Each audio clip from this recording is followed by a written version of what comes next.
Halo, semoga kalian semua dalam keadaan baik ya. Aku di sini ingin memastikan kita semua paham tentang tugas yang harus kita kerjakan. Apa semua udah membaca atau memahami tugas-tugasnya? Ada yang udah paham nggak? Sudah, Ketua. Oke. Untuk PPT, bagaimana progres kita sejauh ini? Apa udah mulai dikerjakan atau belum? Boleh sharing ya untuk PPT. Kalau PPT lagi mau dibuat sih, kan kami kan kayak ngambil materi dari makalah yang dibuat itu kan. Jadi kan itu kan kalau di PPT kan yang ditampilkan kan hanya poin. Jadi nanti kami hanya cuman dikit aja gitu loh nampilin materi yang di PPT. Jadi kalian baca aja makalahnya nanti. Oke, oke kakak. Terus kalau untuk ini makalah, makalah gimana? Yang aku tadi lihat makalahnya yang dari sampul sampai daftar isi belum ada. Itu udah siap belum? Oh iya Kak, itu apa? Itu masih bagian isi kami buat. Karena dia kan nggak kalau misalnya nunggu dirapiin lagi kan nanti PPT nggak keburu. Jadi kami kirim yang isinya dulu. Terus isinya itu juga masih kurang sih sebenarnya Kak. Karena kan isi bagian itu harus minimal 10 halaman kalau aku baca. 10 halaman itu nggak masuk cover sama apanya. Yang itu tadi kalian ada kendala, wih, yang di materinya. Iya, ada kan? Sejauh ini belum sih. Karena sumbernya juga aku dapat banyak. Oh, tapi aku nanti Baru kirim-kirim sumber nggak apa-apa kan? Nggak masalah kan? Untuk boleh bantu-bantu boleh. aja. Oh, ya, langsung share ke grup aja nanti ya. Kalau bisa dapat. Boleh. Selama ini kalian dapat Itu banyak harus apa? memang Jurnal ya? dua jurnal enggak, dua buku sama jurnalnya kalau nggak salah ada tiga atau empat ya, aku lupa. Oke, oke. Nanti coba ucap lagi jurnalnya. Untuk referensi kita lagi yang tambahan.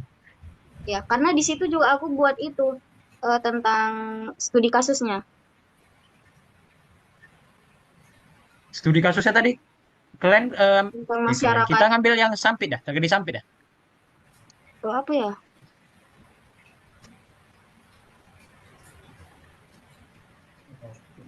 Menurut kalian Vera gimana, wih?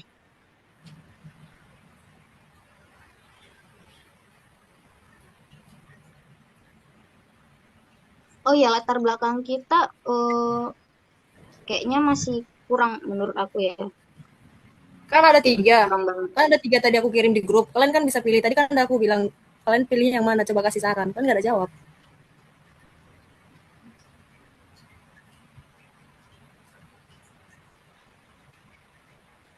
Ntar ya, aku buka dulu yang lain. Oh iya, wih, ada saran nggak untuk video kita ini? Atau ini aja kita masukkan langsung digabungin nanti sama presentasinya?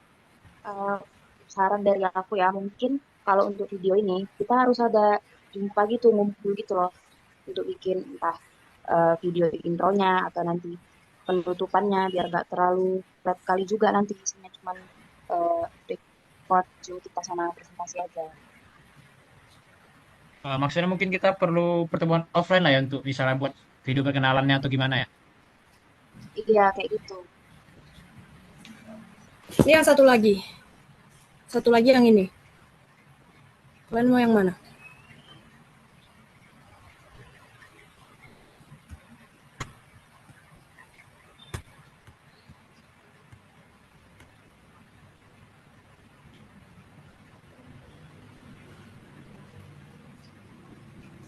Ada saran?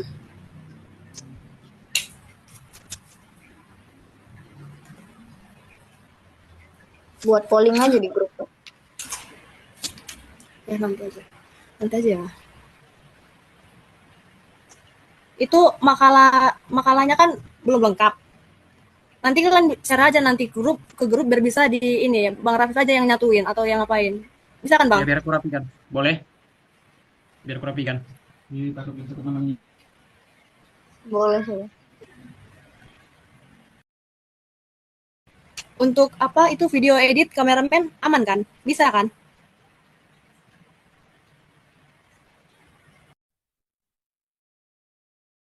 Aku ya, Kak. Iya, kan 3 orang. Bisa di hari apa ya, Kak? Oh iya guys, nanti untuk presentasi kita uh, nge pakai handphone siapa ya, Bi? Atau yang punya kamera kah?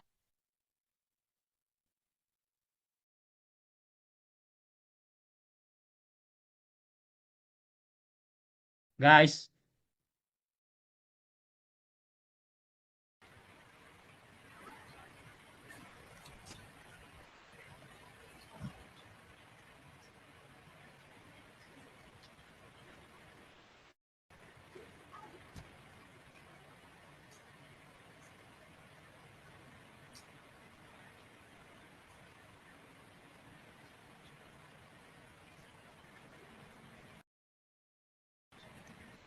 HP siapa yang bisa, weh?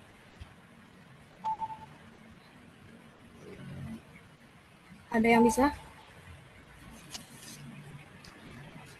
ada yang bisa dipakai handphonenya kan untuk hari Selasa nanti, weh.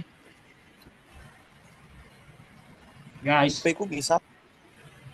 oh boleh, nggak apa-apa. Jadi pakai handphone Bang Frankie nanti Bang ya.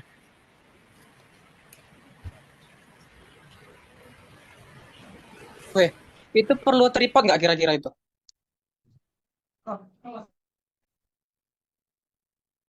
Perlu sih Bang. Soalnya kalau misalkan kita presentasi, terus misalnya nyuruh orang megangin, kayaknya pegal juga sih. 15 menit presentasi dia megangin HP itu. Iya, betul. Oh, Ada berarti nggak ada yang punya tripod? bertugas sebagai kameramen gitu ya maksudnya? Iya, harusnya Atau gitu sih Bang. Harusnya ada yang videoin kan. Cuman ya 15 menit megang HP itu ya pegel juga pasti. Kita kan juga di depan ngepresentasiin nanti.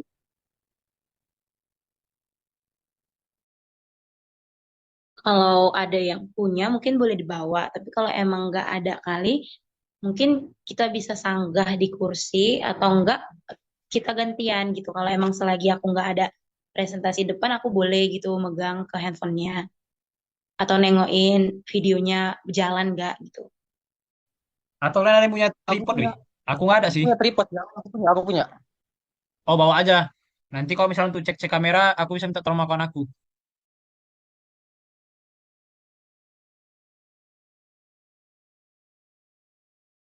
Jadi kita kalau apa, fokus depan aja. Dan minta tolong nengokkan orang itu kan, masih ke record nggak. Kalau ada ininya, tripodnya. Ya dari aku aja tripodnya biar aku bawa pas Selasa.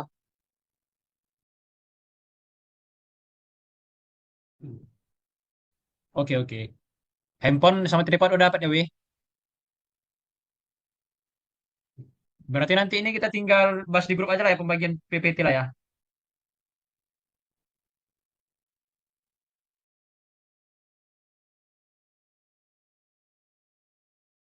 Ya kalau emang tinggal itu ya berarti tinggal bahas di grup aja lah kalau gitu. Oke. Ada lagi, weh, yang mau disampaikan? Atau ada kendala nanti di edit videonya atau gimana? Kalau ada yang bingung atau kurang jelas tentang tugasnya, jangan ragu ya untuk tanya. Chat aja grupnya, jangan diam-diam.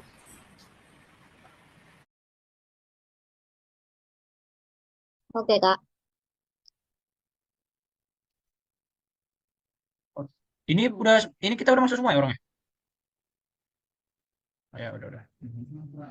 Gimana, weh? Kita selesaikan Zoom kita malam ini. Kita bahas di grup lagi. Mungkin, weh, kalau saran aku ya, kalau misalnya nanti kurang, mungkin ini kan videonya kan siap, udah mau dekat UAS kan. Kayaknya UAS ini, UASnya project ini kan. Mungkin kalau misalnya ada kurang-kurang, jadinya kita zoomkan lagi untuk nambah durasinya mungkin. Gimana menurut kalian? Jadi ini kayaknya kita siapkan aja Zoomnya malam ini sekarang. Siap.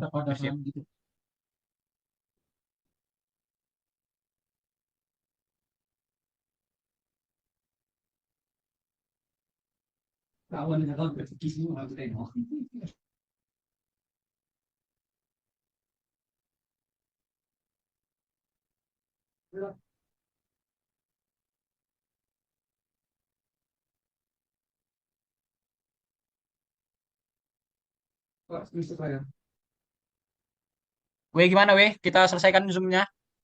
Nanti lanjut di grup lagi. Guys, Selesaikan Boleh aja lah sih. Rapip. Lucy. oke. Ya gitu Ini pun mau boleh. Boleh ya. screenshot atau gimana? Mau di screenshot atau gimana? Nggak usah. Coba aja Bang screenshot.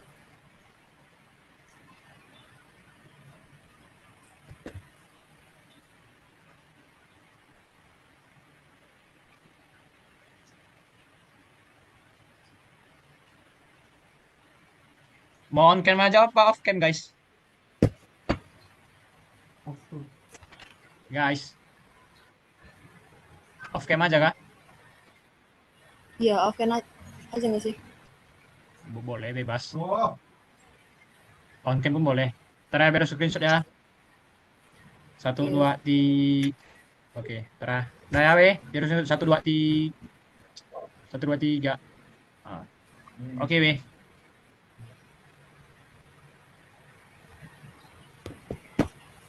Oke, biar end ya weh. Oke, kita lanjut di grup lagi. Ya. Oke. Thanks guys Oke. for tonight.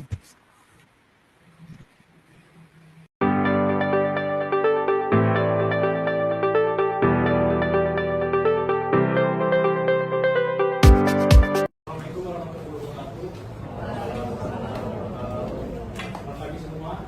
Kami dari kelompok 4 ingin mempresentasikan hasil diskusi kami mengenai konflik budaya dan resolusi sosial.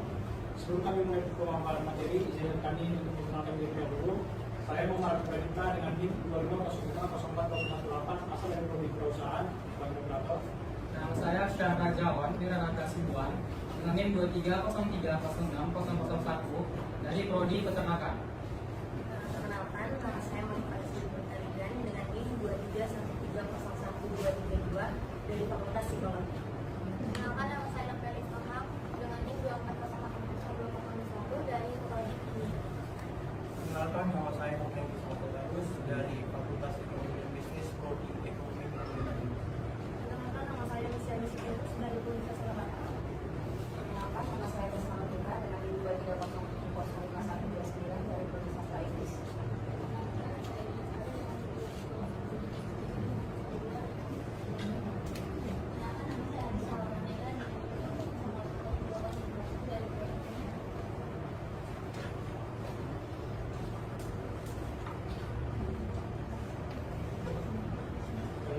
Berikut ada beberapa subbab yang ada di dalam yang kaitannya dengan konflik, resolusi konflik, apa itu budaya, apa itu resolusi sosial, apa itu resolusi sosial, dan contoh nyata dari konflik budaya dan resolusi sosial.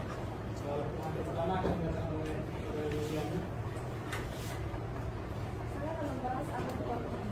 Pasti teman-teman ya, yang kata-kata konflik adalah masalah sosial yang timbul karena adanya pertentangan yang disebabkan oleh perbedaan pendapat nilai atau tujuan antara dua orang atau lebih dengan tujuan untuk melemahkan pihak lain. Penyebab konflik terjadi karena perbedaan budaya dan nilai-nilai lokal, persaingan ekonomi dan sosial, kesenjangan ekonomi, kesenjangan sosial atau ketidakadilan, sentimen etnis atau agama. Di Indonesia memiliki konflik, contohnya konflik antara suku atau sukunya itu Dayak dan Madura di Kalimantan. Dan ada juga konflik antara masyarakat adat dengan perusahaan tambang atau perkebunan.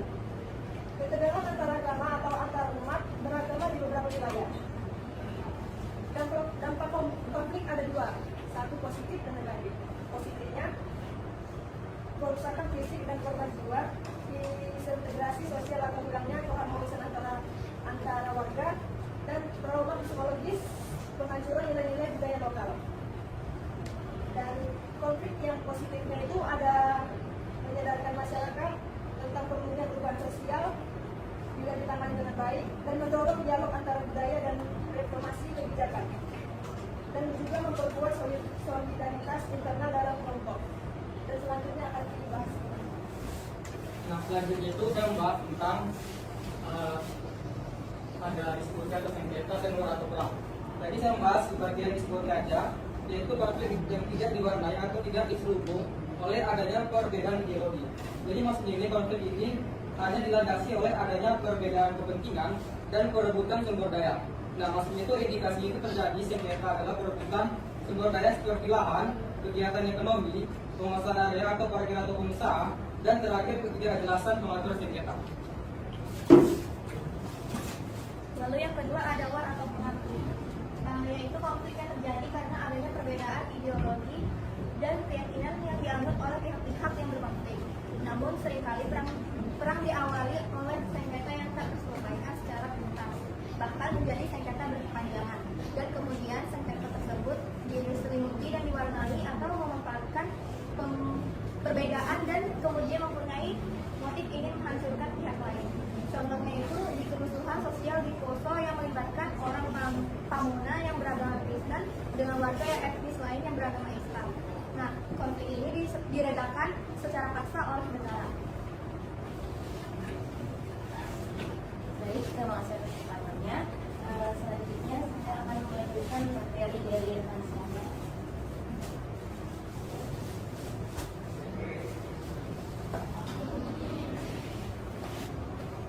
Yaitu apa itu konflik budaya. Nah, konflik itu kan merupakan bagian dari interaksi sosial. Interaksi sosial ini menciptakan masyarakat dan masyarakat itu menciptakan budaya. Nah, sedangkan menurut Konfederasi sendiri, budaya itu adalah keseluruhan sistem gagasan, tindakan dan juga hasil karya manusia dalam kehidupan masyarakat yang dijadikan milik diri manusia dan belajar dari hal itu. Nah, setiap budaya pasti memiliki norma, nilai dan juga pandangan yang berbeda-beda. Nah, perbedaan inilah yang memicu adanya suatu konflik. Nah, sehingga kita dapat simpulkan bahwa konflik budaya itu adalah bentuk pertentangan sosial yang terjadi karena adanya suatu perbedaan persepsi dan interpretasi terhadap identitas suatu kelompok pendukung kebudayaan tertentu terhadap pendukung kebudayaan yang lainnya. Nah, seperti yang kita tahu, konflik budaya tadi itu ada konflik budaya itu ada masalah yang muncul karena perbedaan cara pandang suatu budaya dengan cara memahami budaya dengan kelompok yang lain. Misalnya nih, kayak rekan saya yang udah jelasin sebelumnya, satu kelompok itu punya kebiasaan tertentu yang mungkin dianggap mereka itu penting. Sementara kelompok lain nih juga punya cara mereka tersendiri lah yang berbeda sama kelompok yang lain. Nah, kalau perbedaan antara kedua ini tidak dikelola dengan baik, maka bisa muncul rasa saling curiga atau rasa tidak adil atau rasa tenggang rasa. Apalagi kalau salah satu kelompok itu merasa kelompok lain itu lebih diuntungkan, misalnya kayak yang sudah dijelaskan oleh rekan saya dalam pembagian sengketa tanah atau dalam pembagian kekuasaan atau dalam saling membantu dalam lingkungan sekitar seperti itu. Nah, sebenarnya perbedaan budaya itu kan adalah suatu hal yang wajar kan, dan tidak harus menimbulkan suatu konflik kalau kita bisa mengatasinya. Nah, tapi masalah itu mulai muncul ketika masing-masing kelompok mulai memperkuat identitasnya dan menganggap kelompok lainnya itu musuh atau lawannya. Jadi kenapa konflik itu bisa muncul? Karena suatu kelompok itu memiliki rasa bahwa kelompok lain itu sebagai musuhnya atau sebagai lawannya. Nah, kelompok seperti ini bisa terjadi di mana saja, terutama di tempat-tempat yang punya keragaman budaya atau kayak sekitar kita yang sebelah sana budaya lain, sebelah kiri kita budaya lain. Hal-hal kecil aja itu bisa memicu suatu konflik tersendiri. Nah, dari perbedaan ide atau cara pandang hidup setiap budaya ini, kita bisa buat tersendiri gitu loh cara biar enggak memicu konflik dari diri kita sendiri. Kayak ya udah, misalnya dia dengan budayanya dia selagi gak mengganggu kita bebasin kebudayaan mereka untuk tumbuh, dan kita juga pakailah kebudayaan kita sendiri untuk tumbuh, saling memakai kebudayaan sendiri tanpa ada rasa lawan ataupun iri-irian antar budaya agar tidak memicu konflik. Mungkin sekian dari saya, akan dilanjutkan oleh rekan saya. Terima kasih.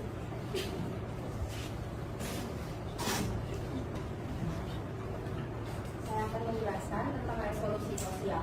Jadi setiap konflik itu pasti punya cara penyelesaian masing-masing. Itu juga dengan konflik budaya. Cara yang paling efektif untuk menyelesaikan konflik budaya tadi adalah dengan resolusi sosial. Apa itu resolusi sosial?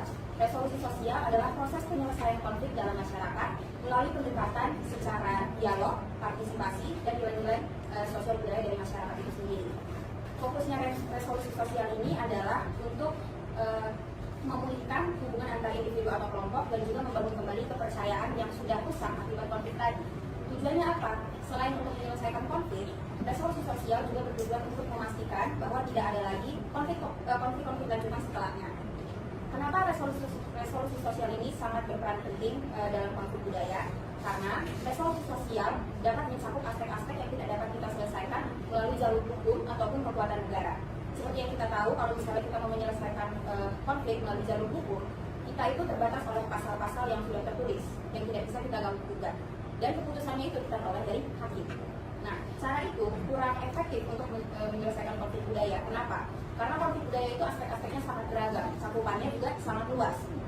Jadi memang cara yang paling efektif itu dengan resolusi sosial tadi, karena kita melalui pendekatan yang mengedepankan dialog, kita bisa bermusyawarah, bisa berdiskusi, jadi lebih secara kekeluargaan. Nah, resolusi sosial ini juga punya beberapa prinsip. Prinsip-prinsip resolusi sosial akan dijelaskan oleh teman saya. Adapun beberapa prinsip resolusi sosial, yang pertama partisipasi, mengikut sertakan semua pihak yang terlibat dalam konflik termasuk kelompok marginal. Ini komunikasi dialogis ditandai dengan adanya interaksi dua arah yang aktif dan di mana kedua pihak saling mendengar, menanggapi dan membangun makna bersama. Contohnya kita ini di kelas ada ibu dosen, ada mahasiswa yang saling berinteraksi. Kedua, dialogis, mengedepankan komunikasi terbuka dan saling mendengarkan untuk menemukan titik temu. Sesuatu konseptual berdasarkan pada nilai, norma, dan praktik sosial budaya masyarakat setempat. Sesuatu disebut konseptual ini ditandai dengan situasi nyata, lingkungan sosial, waktu, dan tempat, dan kebutuhan atau tujuan tertentu. Kemudian ada transformasi, tidak hanya menyelesaikan konflik di permukaan, tetapi juga mentransformasi relasi sosial yang rusak menjadi relasi yang lebih sehat dan berkelanjutan. Selanjutnya, konflik budaya masyarakat Poso pada tahun 1998. Konflik di Poso terjadi sejak 1998, bermula dari bentrokan antara pemuda dan berkembang menjadi konflik agama antar Muslim dan Kristen. Situasi makin rumit dengan masuknya konflik, media dan aksi teror. Hingga akhirnya pemerintah turun tangan dengan operasi militer. Selain perbedaan agama, konflik dipicu oleh hilangnya nilai budaya lokal, ketidakadilan sosial, dan masuknya ideologi radikal. Pendekatan awal pemerintahan yang bersifat militer tidak menyentuh akar masalah.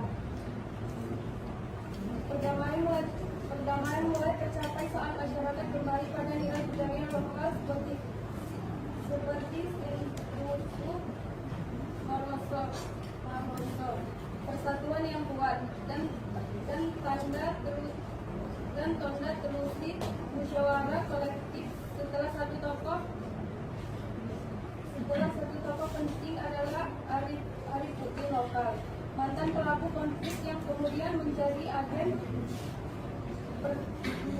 perdamaian. Ia membentuk komunitas rumah satu yang mengadakan kegiatan budaya, festival lintas agama dan penelitian bagi generasi muda untuk membangun kembali rasa kebersamaan. Pendekatan ini terbukti lebih efektif dalam memulih hubungan sosial dan menciptakan perdamaian yang berkelanjutan.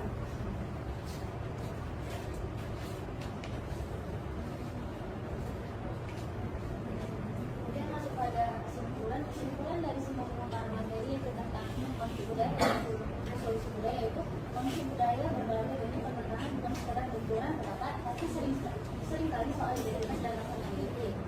Penyelesaiannya diatur dengan aturan atau kesepakatan. Konflik tidak harus berakhir dengan perpecahan. Melalui komunikasi terbuka, saling menghargai dan pendekatan sesuai dengan kondisi sosial, perdamaian bisa dibangun bukan dengan paksaan tetapi lewat kebersamaan. Pendekatan berbasis budaya dan nilai lokal dalam membangun kembali resolusi sosial dan menciptakan perdamaian yang berkelanjutan. Nah, pendekatan ini mampu menjabani perbedaan dan membangun kembali kepercayaan antar kelompok. Pemanfaatan budaya lokal sebagai media resolusi konflik, kita tahu hendaknya dijadikan bagian dari strategi nasional dan penanganan konflik sosial. Pendekatan yang menekankan pada reformasi, musyawarah dan nilai-nilai kebersamaan terbukti lebih mampu menyambungkan luka sosial dan menciptakan sebuah korelasi sosial. Baik, sekian dari pemaparan yang bisa disampaikan. Dan nanti kami buka pertanyaan bersama di tadi. 050408 tadi sudah dijelaskan oleh kelompok 4 bahwasanya pendekatan transformasional dalam resolusi konflik budaya cukup kompleks karena pendekatannya tidak hanya di permukaan, melainkan mengubah relasi sosial secara lebih mendalam. Pertanyaan saya, menurut kalian, apakah ada tantangan dalam menerapkan pendekatan transformasional tersebut. Terima kasih. NIM 23050334 Prodi Aplikasi. Ini saya mau nanya, tadi ada dijelaskan tentang pembahasan menekankan pentingnya dialog dan partisipasi dalam resolusi konflik. Namun tadi tidak dibahas bagaimana sistem pendidikan dapat berperan dalam pencegahan konflik budaya. Nah, pertanyaannya, bagaimana kurikulum pendidikan Indonesia dirancang untuk pencegahan resolusi konflik agar mampu membentuk generasi yang toleran terhadap keberagaman budaya? Nama saya Muhammad Fadi dengan NIM 23070504 dari Universitas Inggris. Saya mau pilih kelompok 6 yang bertanya. Kita tahu nih, Indonesia terdiri dari beragam budaya dan kita itu disatukan oleh namanya Bhinneka Tunggal Ika. Nah, namun mengapa sekarang masih banyak terjadi konflik budaya? Apakah negara kita gagal dalam membela Bhinneka Tunggal Ika ini? Seperti itu. Karena jika seperti itu, miris sekali rasanya jika Bhinneka Tunggal itu sebatas hanya sampai perjuangan kemerdekaan kita pada masa lampau tersebut. Nah, lalu bagaimana cara kita untuk mengatasi masalah ini seperti itu? Bagaimana cara kita agar dapat kembali ke masa-kemasan pada saat itu? Terima kasih. Dari kelompok dan kelompok 6, di sini saya ingin bertanya. Tadi kan sudah menjelaskan tentang konflik budaya dan resolusi sosial. Nah, pertanyaan saya di sini, apa konflik bisa terjadi dan bagaimana perbedaan agama, nilai budaya serta ketidakadilan sosial menjadi penyebab utama terjadinya konflik, dan kenapa pendekatan budaya lebih sebagai penyelesaian konflik.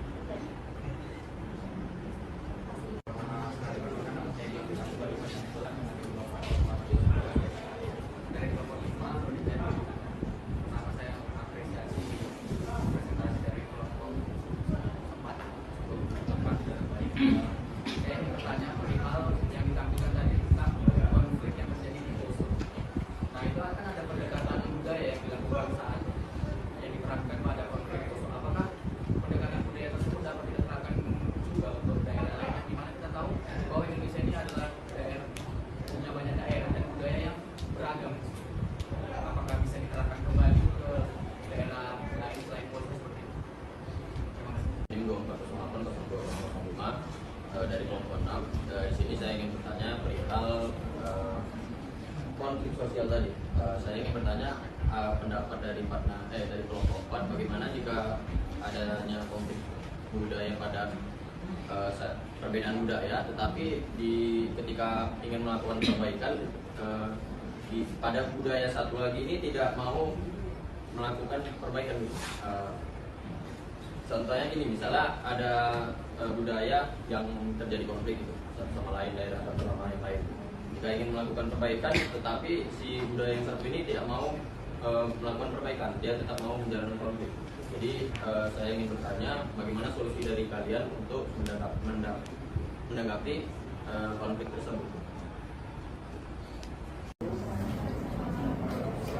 Kami dari kelompok 4 ingin juga pertanyaan dari kami Pak Baru.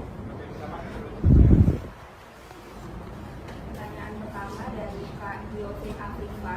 Pertanyaannya, apakah pendekatan budaya lokal seperti yang diterapkan dalam penyelesaian konflik di Poso dapat diterapkan secara efektif di daerah lain dengan latar belakang budaya yang berbeda?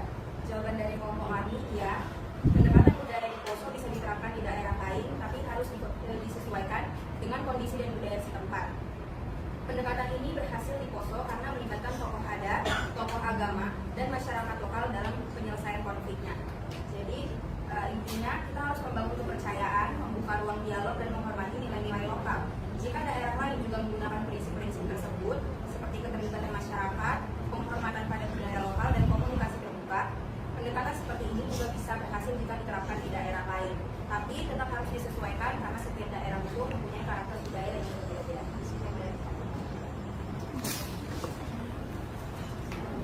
Pertanyaan kedua yang ditanya sama Muhammad Siddiq, apakah hadir? Oke. Nah, seperti pembahasan konflik budaya yang sudah kami bahas sebelumnya, pertanyaan yang kamu lakukan itu kan pendapat kami gimana jika terjadi konflik budaya di mana di satu budaya itu mau melakukan perdamaian, tapi di kelompok lainnya itu nggak mau melakukan perdamaian. Apa pendapat kami? Nah, jawaban dari kami itu, jika terjadi kelompok budaya dan salah satu kelompok ini ingin berdamai tapi kelompok lainnya nggak mau, itu tuh bisa jadi situasi yang cukup kompleks karena ada dua hal nih yang harus dilakukan, yang itu pentingnya untuk berbicara ataupun dialog terbuka antara dua kelompok budaya tersebut. Karena kelompok budaya yang ingin berdamai ini pasti ketika dia bisa berdamai, dia bisa jadi contoh positif dan bisa menjadi membuka ruang dialog untuk budaya-budaya yang lain, bahwa mereka tuh bisa beritikat baik untuk saling kebaikan gitu lah. Tapi yang kedua itu jangan paksain perdamaian itu. Untuk apa dilakukan perdamaian yang dipaksain tanpa kesiapan antara dua kelompok, tanpa kesiapan emosi yang matang dari keduanya.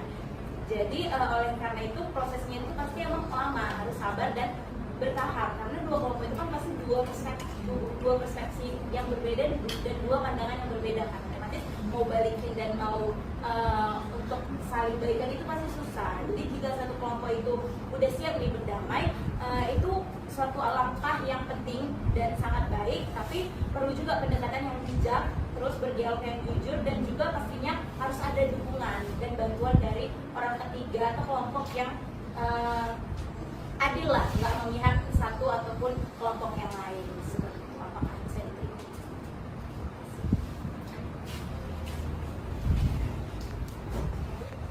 Saya akan menjawab pertanyaan Bang Roy dari Unif. Pertanyaan itu, apakah ada tantangan dalam menerapkan pendekatan transformasional dalam resolusi konflik budaya? Jawabannya, ya, ada beberapa tantangan dalam menerapkan pendekatan transformasional dalam resolusi konflik budaya. Pendekatan ini berfokus pada perubahan mendalam dalam cara berpikir, perasaan, dan hubungan antar kelompok. Beberapa tantangan utamanya yaitu ada satu, perbedaan nilai dan identitas; dua, kurangnya kepercayaan; tiga, ketimpangan kekuasaan; empat, butuh waktu dan komitmen jangka panjang; lima, resistensi terhadap baru. Di sini kesimpulannya itu pendekatan transformasional sangat ideal karena mendorong perdamaian sejati yang berakar dari pemahaman dan perubahan sikap. Namun untuk berhasil, pendekatan ini merupakan kesabaran, kesetaraan, dan komitmen dukungan dari semua pihak serta dukungan dari fasilitator yang komponen.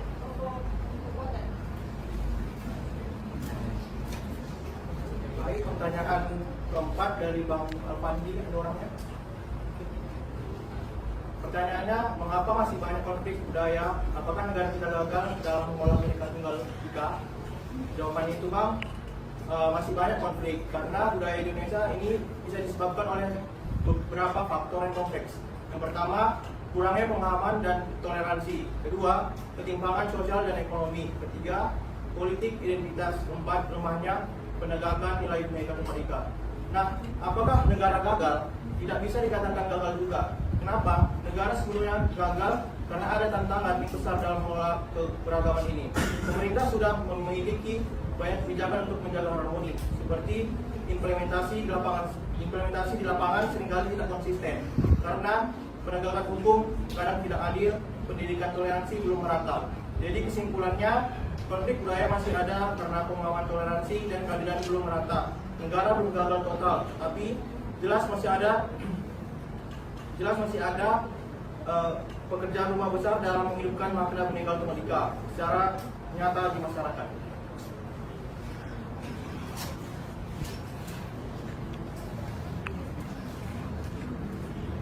Saya akan menjawab pertanyaan kelima dari Kak Ajana Nabila Syakir. Jadi minggu lalu kakak kan nanya, kami kan menjelaskan pembahasan tentang menekankan pentingnya dialog dan partisipasi dalam resolusi konflik. Namun tidak dibahas bagaimana sistem pendidikan dapat berperan dalam pencegahan konflik budaya. Sekarangnya bagaimana kurikulum pendidikan di Indonesia dirancang untuk pencegahan resolusi konflik agar mampu membentuk edukasi yang toleran terhadap keberadaan budaya. Sebelumnya itu kurikulum Indonesia itu dirancang bukan untuk mempintarkan secara akademis saja, tapi membentuk karakter juga. Beberapa kurikulum yang ada di Indonesia itu secara garis besar ada 3 yang untuk membentuk karakter, misalnya pendidikan Pancasila dan kewarganegaraan, penguatan nilai Bhinneka Tunggal Ika, dan dalam kurikulum baru yang ketiga proyek penguatan profil pelajar Pancasila. Nah, kurikulum pendidikan di Indonesia sudah diarahkan untuk mencegah konflik budaya melalui integrasi nilai toleransi, penghargaan terhadap keberadaan, dan penyelesaian konflik secara damai. Namun keberhasilannya sangat bergantung pada implementasi di lapangan, terutama kualitas guru, lingkungan keterlibatan aktif siswa. Jika dilaksanakan dengan baik, kurikulum kita itu mampu membentuk generasi yang toleran, inklusif, dan cinta damai.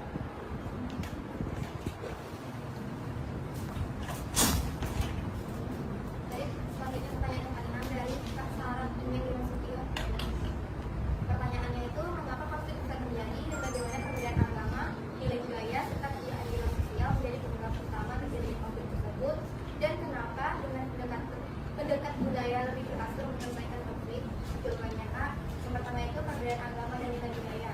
Agama dan budaya merupakan bagian dari identitas yang sangat kuat. Jika ada kesalahpahaman asosiatif atau diskriminasi terhadap suatu kelompok agama atau budaya, hal itu bisa memicu terjadinya konflik. Ketika satu kelompok merasa agamanya atau budayanya diremehkan atau dipinggirkan, maka akan timbul rasa terancam dan keinginan untuk membela diri. Yang kedua itu ketidakadilan sosial dan ekonomi. Ketika suatu kelompok merasa tidak mendapatkan hak yang sama dalam akses pendidikan, pekerjaan, pelayanan publik, konflik bisa saja terjadi. Ketimpangan ini bisa diperparah jika perbedaan tersebut terlihat berdasarkan agama atau etnis, sehingga ketidakadilan dianggap sebagai bentuk diskriminasi. Selanjutnya akan dilanjutkan oleh teman saya.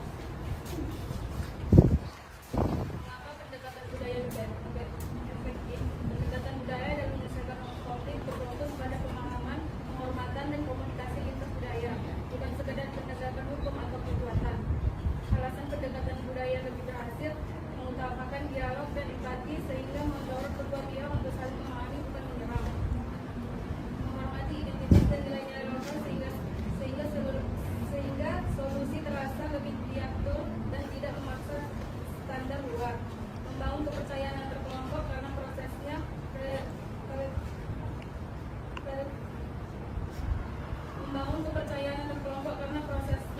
melibatkan tokoh adat, agama, dan masyarakat. Mencari solusi jangka panjang bukan hanya menghentikan kekerasan sementara, tetapi memperbaiki hubungan sosial antar kelompok. Konflik seringkali dipicu oleh perbedaan agama, budaya, dan kebidanan sosial yang dirasakan sebagai bentuk penindasan. Pendekatan budaya lebih berhasil karena menyentuh akar konflik secara emosional dan sosial dengan cara yang lebih memanusiawi, dialogis, dan menghargai nilai-nilai lokal dalam masyarakat. Sekian dari kami kelompok 4.